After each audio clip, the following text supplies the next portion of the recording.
YCP నాయకులు మీ బినామీలు అంతా ఎక్కడ చూడు గ్రామాల్లో పడి దోచుకోవడమే జరుగుతూ ఉంది.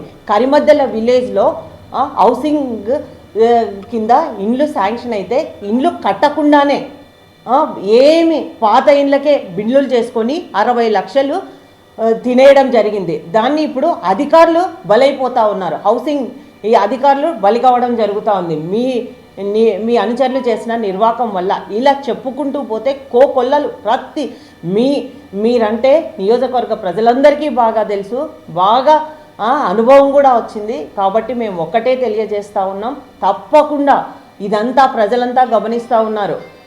నిన్న స్వచ్ఛందంగా తరలివచ్చినారని చెప్తా ఉన్నారు. ఏ గ్రామానికి వెళ్ళినా స్కూల్ బస్సులు మనకు ప్రత్యక్షంగా కనపడడం జరిగింది.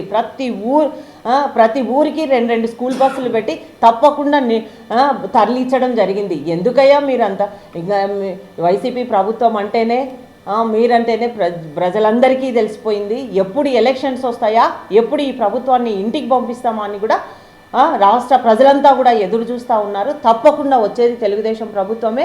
మీరు ఇప్పుడు ఏవైతే మీరు మీ బినామీలు దోచుకున్నారో వాటినన్నింటినీ తెలుగుదేశం ప్రభుత్వం అధికారంలోకి వచ్చిన తర్వాత ఎవరైతే లబ్ధిదారులు ఉన్నారో వాళ్ళకి అందజేసే బాధ్యత కూడా మేము తీసుకుంటాం. మరిన్ని వీడియోస్ కోసం ఛానల్ ని సబ్స్క్రైబ్ చేయండి, లేటెస్ట్ అప్డేట్స్ కోసం వాట్సాప్ ఛానల్ ని ఫాలో చేయండి అండ్ లింక్ డిస్క్రిప్షన్ లో ఉంది.